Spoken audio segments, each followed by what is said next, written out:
que o Senhor está nos levantando, Pai. O Senhor tem tirado, Senhor meu Deus, todas as pedras do nosso caminho. E o Senhor, nesta noite, provou mais uma vez que o Senhor é Deus sobre as nossas vidas. Pai, que o Senhor venha, Senhor meu Deus, nesta noite, que o Espírito Santo de Deus venha dar, Senhor meu Deus, toda sabedoria, todo entendimento, todo discernimento, Senhor meu Deus, ao Marcos. Que ele, Senhor meu Deus, ele está sendo um servo do Senhor corajoso, Pai, que não tem vergonha, Pai, que quer, querido Deus, provar o quanto te ama. Que nesta noite, Pai, o Senhor venha através da palavra, Senhor meu Deus, que o Senhor trouxe no coração do Marcos, falar conosco, Pai, de forma especial. Abençoa, Senhor, poderosamente a vida do Marcos, Senhor. Que essa seja, Senhor meu Deus, muitas de várias pregações que ele irá fazer, não só aqui como em outros lugares. Eu creio no teu poder, eu creio no novo na vida do Marcos, Senhor.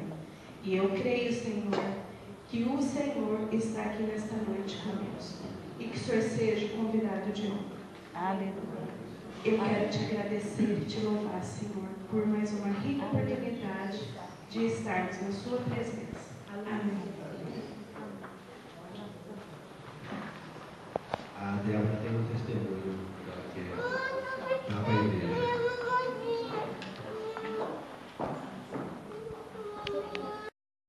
Ouve um louvor, ou alguém fala alguma coisa, ou você lê a Bíblia em casa, e o Espírito Santo te revela alguma coisa que você gostaria de falar para alguém. Tem alguém que gostaria de falar alguma coisa nesse momento, passar para a igreja, uma experiência, ou uma palavra que leu e teve uma interpretação, uma revelação que nunca tinha tido antes? Temos a oportunidade. Alguém gostaria de fazê-lo? Bom, agradeço a Deus por estar aqui. Agradeço infinitamente por estar no meio do povo dele. Por saber que com o sangue dele ele escreveu o nome no livro da vida. Que é meu nome está escrito na palma da mão dele, e que a face dele está constantemente voltada para o meu Deus. Agradeço a pastora Liliana pela confiança em mim depositada. E que eu espero que o Espírito Santo me use. Esse é o plano. Porque ter conhecimento e ser letrado é fácil. Agora o que eu quero é saber o quanto eu me deixo ser usado por ele. Porque esse é o plano. Aqui temos pessoas com mais experiência na palavra e na fé. Então, se alguma coisa eu falar que não é de encontro àquilo que é a verdade que está escrita na palavra de Deus, vocês me interrompam na hora, para que eu não me prejudique nem que prejudique as pessoas com inverdades. Eu fui convidado, quando eu fui convidado hoje, sabendo que eu ia ser o pregador da noite, meio-dia, mais ou menos 11h30 da manhã, eu me recordei de uma imagem, de uma primeira pregação oficial que eu fiz na minha vida, há muito tempo atrás. Até mandei uma foto para o grupo para pôr na tela para vocês. Isso foi ontem às 8h30 da manhã. Foi a primeira pregação oficial na loja do Chulinho que ele me chamou para pregar.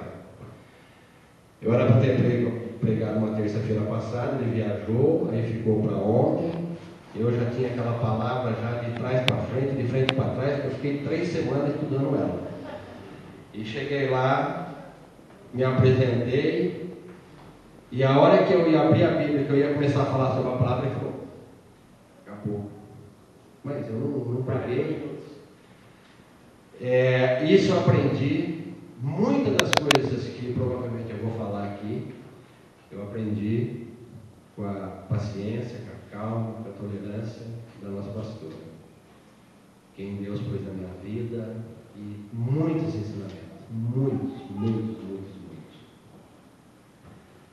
E eu estava num dia atribulado, eu saí à tarde, fui atrás de resolver umas coisas, era 4h da tarde, e eu falei, não, porque ela falou assim, né, você vai pregar o que você pregou ontem.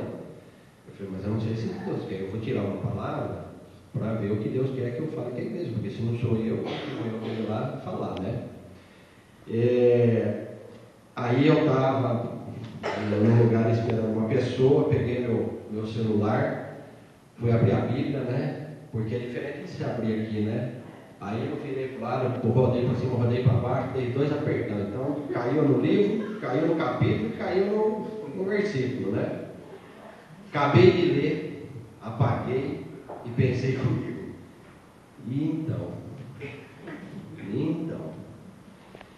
Mas, ô Laura, pela tua mãe falar, até que saiu boazinha, né? Até que você é uma figura boa. Você estava falando de virar crente, de ser crente, né? Eu lembrei de um negócio ali, né? Que a pessoa, quando tem um problema, por exemplo, não vai no banheiro, tem ressecado e tal, né? Vai lá e toma um laxante, purgante, como é que chama? Lactopurga, não sei o que lá, Lax. Você virar crente, você não precisa mais disso para se libertar. Você toma Jesus Lax. Você tem depressão, você não precisa tomar mais frontal. Você toma Jesus Tal. Entendeu? Então, é genérico, baratinho, acho que o lugar é uma benção, é uma maravilha. Mas eu vou me ater hoje aqui na palavra que Deus me trouxe e depois eu vou fazer uma breve explanação, embora muitos, acho que a maioria aqui, quando eu cheguei, já estavam aqui, e aí eu vou explicar um pouquinho como eu cheguei até aqui.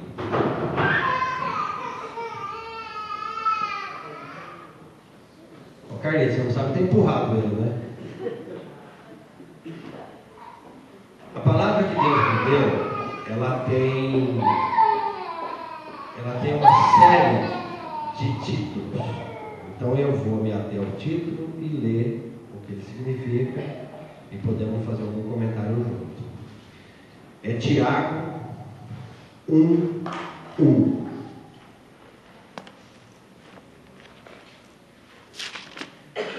E é impressionante, né? Como a gente fica mais próximo da igreja, a gente percebe que Deus, cada 15 dias, 20 dias, ele traz uma palavra que cada um traz uma coisa que é concordância com aquela e vai indo, daí a pouco muda. Todos que você ouve falar, todos que você ouve pregar, traz também uma certa concordância em cada palavra. E nós vamos perceber que o que ali começou a abrir o culto aqui falando é essa palavra. É impressionante. Impressionante. Todo mundo achou? Tiago 1:1. Tiago, servo de Deus e do Senhor Jesus Cristo, às 12 tribos que se encontram na dispersão, saudações. Primeiro título: os benefícios das provações.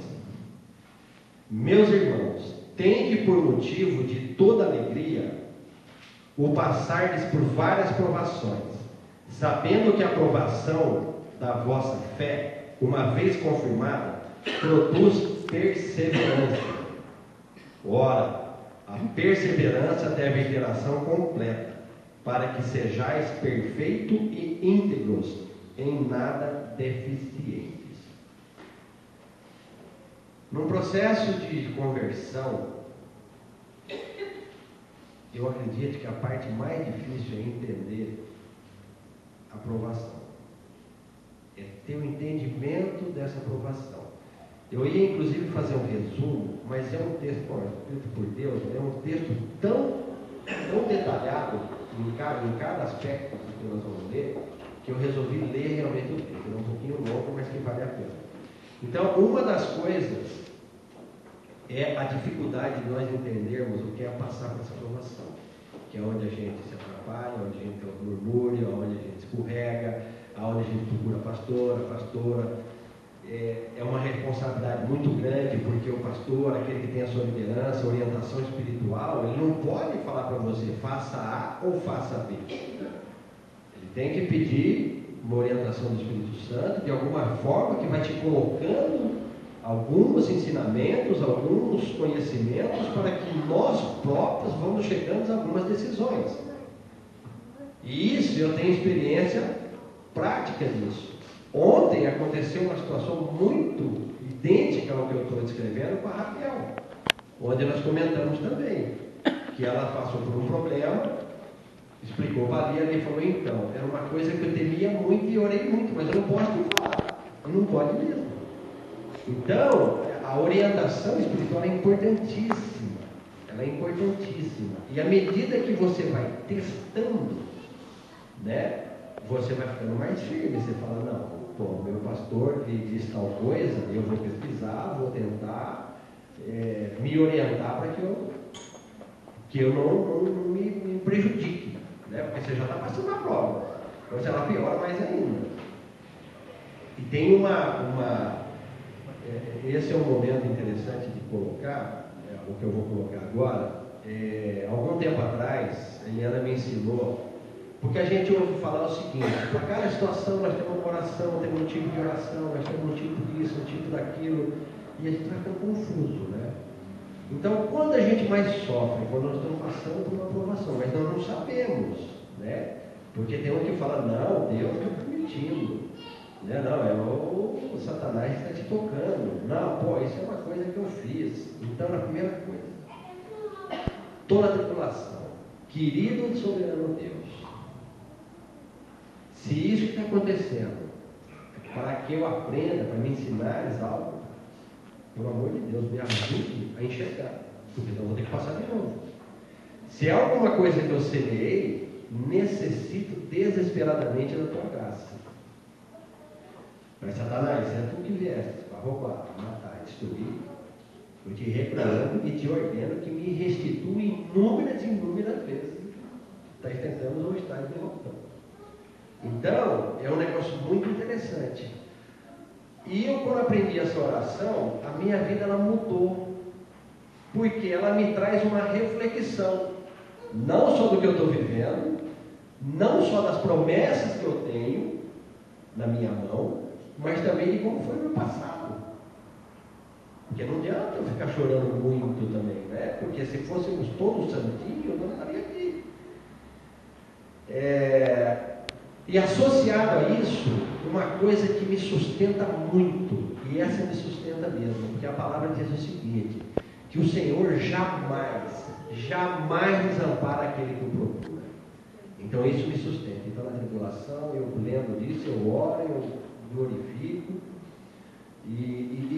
existe diferença, faz diferença. Aquele momento começa a mudar o estado seu de desânimo, de desespero, ou o que é que seja.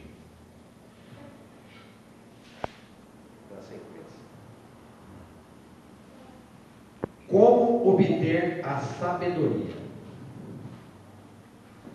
Se, porém, algum de vós necessita de sabedoria, peça a Deus, que a todos dá liberalmente e nada lhe impropera, e ser-lhe-á concedida. Peça-a, porém, com fé, em nada duvidando, pois o que duvida é semelhante à onda do mar, impelida e agitada pelo vento. Não suponha esse homem que alcançará do Senhor alguma coisa, homem de ânimo dobre, inconstante em todos os seus caminhos. Esse é um outro termo que eu aprendi também. Nós somos flutuantes, a gente flutua demais. Estamos aqui sorrindo, saindo do culto, pô, deu uma tropeção, pisou na pedra e já estamos chorando, né? Isso eu falo por mim, hein? Tudo que eu estou falando aqui é por mim, né? Então nós temos que sim pedir com fé. E aqui o uso da sabedoria, temos que pedir a sabedoria com fé, porque ela não será dada. As circunstâncias terrenas são transitórias. O irmão, porém, de condição humilde, glorie-se na sua dignidade, e o rico na sua insignificância, porque ele passará como a flor da erva, porque o sol se levanta com seu ardente calor, e a erva seca, e a sua flor cai, e desaparece a formosura do seu aspecto. Assim também se murchará o rico em seus caminhos. Isso é um entendimento que, embora pareça ser muito simples, ele é difícil de se entender. Essa última palavra aqui, em seus caminhos, que é onde que o rico corre o risco, né? Porque se você está com a barriga cheia, está tudo certinho, porque a primeira coisa que acontece com o crente quando ele se converte, ele vai ficando gordinho, vai ficando em forma de bola, né? Porque aí você já não tem depressão, aí você já come mais, aí você já, né, vai na vigília, come fora de hora, aí você não engordar, você deita e dorme, né? Então, se você está tudo bem, o dinheiro está no banco, tudo está dando certo, você não vai levantar de madrugada para orar. Ou aquele culto abençoado que você precisava ir, que era importante para dar uma força para a igreja, para se arrumar uma viagem. Então, são os caminhos que tiram o foco. Não que você não possa seguir, não devo, ou isso é proibido, é pecado, não é nada disso. É a situação, como ela te conduz, que é muito mais fácil ir para cá do que para lá, né? Então isso aqui é um entendimento, parece simples, mas é difícil. Eu dei muita glória a Deus domingo, quando eu entendi, todos podem ter entendido, mas eu entendi, quando o Jonathan, que foi uma pregação maravilhosa aqui na frente, dizendo que quando Jesus abraçou a cruz e riu, gente, é isso mesmo. E nós estamos preocupados porque a minha banca está negativa. Eu estou preocupado porque meu carro quebrou, porque eu bati, porque eu sei lá o que eu tropecei. Ou ele riu porque ele sabia que aquilo era algo extraordinário de grande. Era imenso. Era glória. E se a gente, cada vez que tiver um problema, pensar nisso, a gente muda o foco, rapidamente. É fácil? Não é, mas a gente muda. Então são alguns insights, como diz o americano, dois professores de inglês atrás, que eu fui criando para me defender de algumas situações. E eu falo para vocês que funciona. E funciona bem para caramba. A origem do pecado.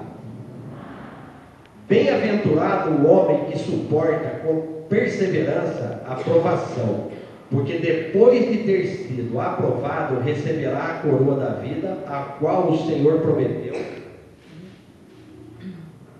aos que o amam. Ninguém, ao ser tentado, diga: sou tentado por Deus. Porque Deus não pode ser tentado pelo mal, e Ele mesmo a ninguém tenta. Ao contrário, cada um é tentado pela sua própria cobiça. Quando está, esta o atrai e seduz. Então a cobiça, depois de haver concebido, dá à luz o pecado. E o pecado, uma vez consumado, gera a morte. Gente, olha que entendimento. Olha que coisa. Coisa impressionante essa palavra. Não tem como você resumir um negócio desse. Não tem como, de tão maravilhoso que é. Porque Deus está me testando. Deus está me tentando. Tá não.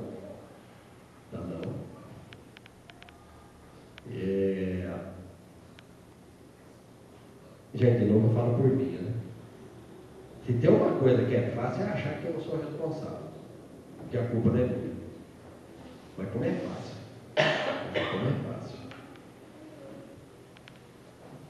Mas se está acontecendo comigo, e eu estou sob a vontade de Deus, eu preciso descobrir o que é. Porque esse assunto do pecado, ele é correlato com a aprovação. Eu quando me converti, comecei a aprender, comecei a ir para o vale, e no vale foi me revelado que Deus estava me atribuindo um dom. O pastor Eliano disse que vivia os anjos colocando braceletes nas mãos, e aí que o meu chamado era para libertação, e a primeira vez que eu tive a sensação, o sintoma, foi um dia no grupo das mulheres, que eu estava iniciando, então marcava com ela para conversar à tarde, vinha com uma listinha cheia de perguntas, né? Questões. E tinha uma mulher aqui que ia passar por uma libertação e eu quase caí na cadeira para sentar. Minha pressão foi, acho que para zero, sei lá quanto. Ela olhou para mim, eu estava branco, perguntando se eu estava passando bem, eu falei, não. Ela falou, não, mas isso vai passar daqui a pouco. E, primeira pergunta, escuta, como é que eu resolvo esse assunto? Porque esse dom, essa atribuição do Espírito Santo, por exemplo, quem vai passar por libertação, ou está sob uma influência que precisa ser liberto, eu sinto. Então a gente no vale no começo, parece que fazia fila. Né? Tinha 10 libertações, eu sentia as 10, eu sentia o enjoo, eu sentia a ânsia, eu sentia a dor nas costas, eu sentia. Pra você ter uma ideia, um tempo atrás aqui, eu sei até o que é cólica menstrual. Verdade, quem estava aqui no dia que teve a libertação, na família, é uma coisa impressionante. E eu queria saber como é que eu controlava isso, né? E ela ria. Então, quem controla isso foi o Espírito Santo. Então, com o tempo, foi se ajeitando, porque no começo você não sabe se é dor sua, porque você não sabe o que é. Se você não tem, não tem controle. Aí, bom, recebeu um dom que é a questão da libertação, que é importante para poder aprender e poder trabalhar na obra de Deus. Olha, você vai ter dom de visão, você vai ver. Bom, vou ver. Fala que negócio de ver é muito bom, né? Mas, primeira vigília da igreja que eu participei, acho que o segundo dia, eu estava orando ali, acabei de orar, fui levantar assim para sair, tive uma visão, um tsunami em cima de uma cidade. Falei, nossa, né? Fiotão, gostei da patrulha, falei, escuta, eu tive uma visão assim, essa forma, foi para o grupo. Ela tive duas, né? Mas a outra não expôs para o grupo, estava o pastor Júnior, o filho do João Manuel. Ele falou, não, que isso aí é envolvimento com a igreja, água na limpa? Não, água limpa. Então, que isso vem, que é como se fosse uma abóbora, não sei o quê. Eu estava do lado dela, aqui, na roda, para a gente orar no final, né? Eu tenho duas notícias para te dar, uma boa e uma ruim. A ruim é o seguinte, isso é tribulação, se prepara. E como de fato, acordei no outro dia de manhã, foi um mês virado a cabeça. Agora, a boa é que Deus jamais não deixa acontecer nada com o seu servo sem ele avisar. Ou seja bom, ou seja ruim. Então, são coisas que você vai andando, você vai aprendendo, você vai, não é tirando provas, mas elas vão acontecendo, simplesmente elas acontecem e você vai, e isso vai te engrandecer na fé, porque você sabe realmente que aquilo é um fato, não é uma coisa que me disseram, foi uma coisa que eu senti, vi, passei.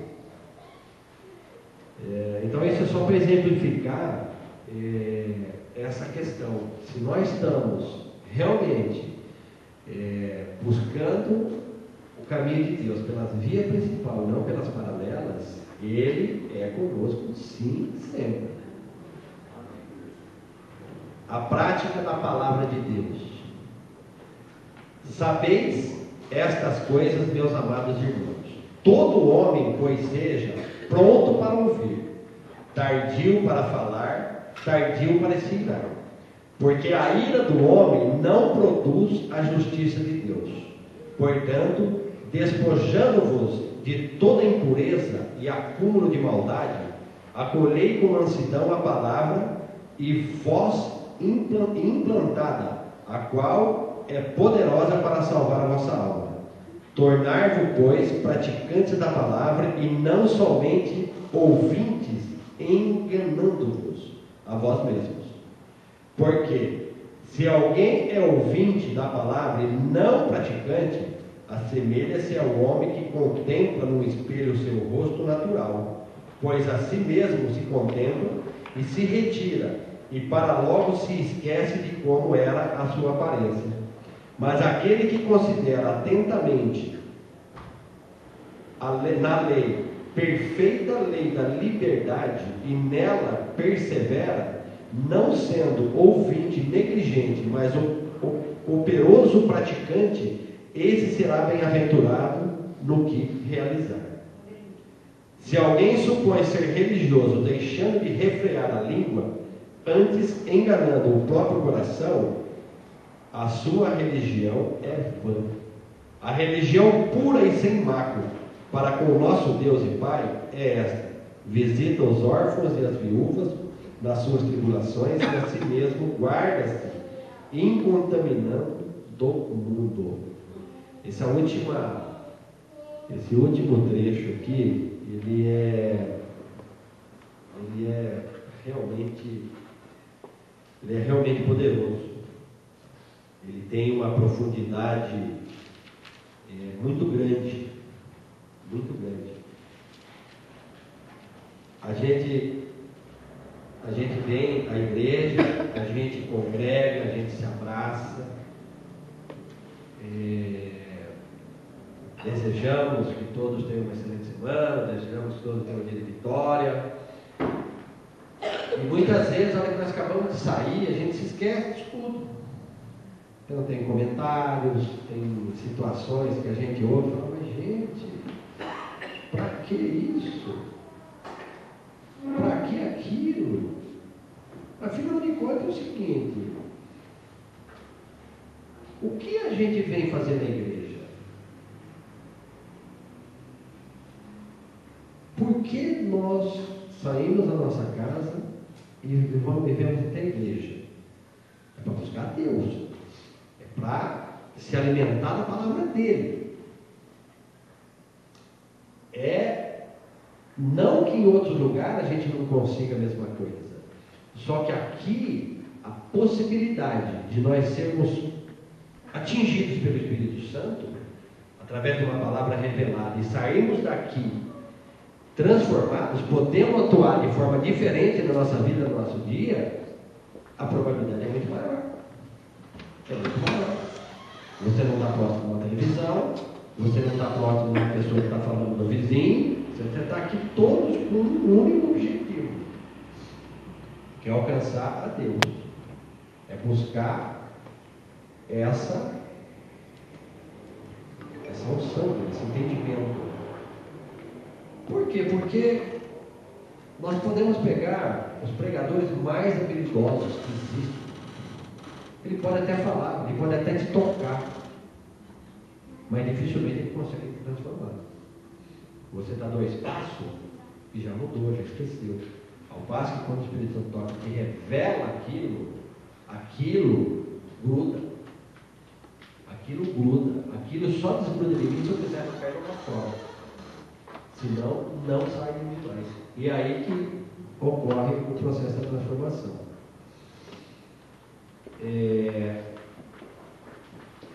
Eu fui ontem lá no Juninho, que ele me convidou para pregar. Ele falou, lá tem uma oração, você vai pregar um tempo lá. Né? Quanto tempo é aqui? 2 horas e meia?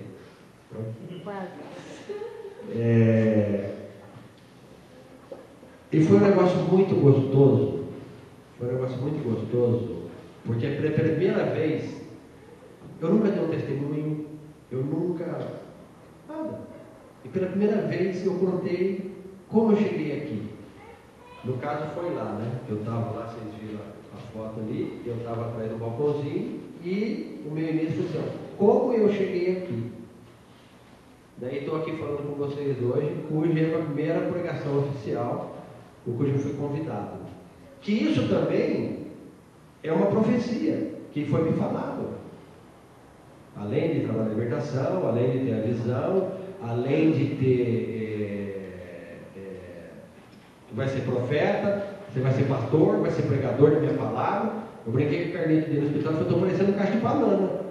Né? Um monte de coisa, mas vamos lá, vamos aprender. Vamos, se Deus vier isso, nós vamos tocar. E foi impressionante, porque passou o quê? Acho que foi na última vigília, acho que a 3ª, 4º dia de vigília, que, bem no meu ouvido, era uma coisa que só eu e ele sabiam disso, né? Que eu ainda sou piotão, né? Tem coisa que eu muitas, todas, né? Eu preciso perguntar. E lá, dizendo que como é impressionante o mover de Deus, né? Como que ele move as coisas, como que ele faz as coisas. E também eu senti lá, assim, tinha quantas pessoas? 10 pessoas? 8? 12? 11 pessoas. Como elas ficavam atentas no que eu estava falando. Foi impressionante, porque chega até, você não sabe se você está indo bem, ou se a pessoa, o cara está tão transtornado, né? Mas eu percebi que é uma fome de saber algumas coisas que eu aprendi, e como é bom saber que a pessoa quer saber. E coisas simples, nós comentamos coisas simples. Uma delas foi esse tipo de oração, né? Explicando a questão de, por exemplo, de fazer um jejum. Como é que se entrega um jejum para Deus? Aí depois as pessoas perguntam, não, mas se acontecer isso, se acontecer aquilo, né? Então E o que eu percebi, eu frequentei uma igreja só, sem essa. A Paulinha mesmo, ela tem quase 20 anos. Ela não sabia de jejum. Ela é crente há 20 anos, ela é evangélica há 20 anos. Não, eu frequentei uma igreja evangélica há 2 anos quase, e depois aqui. E tudo que eu fui aprendendo foi como? Perguntando. Porque senão a nossa liderança espiritual não vem lá para você, ela não sabe como vai ser a aceitação, ela não pode impor. Entendeu? Porque se tem uma coisa que, mesmo sem você falar nada, já dizem que você falou, imagina se você fala. Entendeu? Imagina se você fala.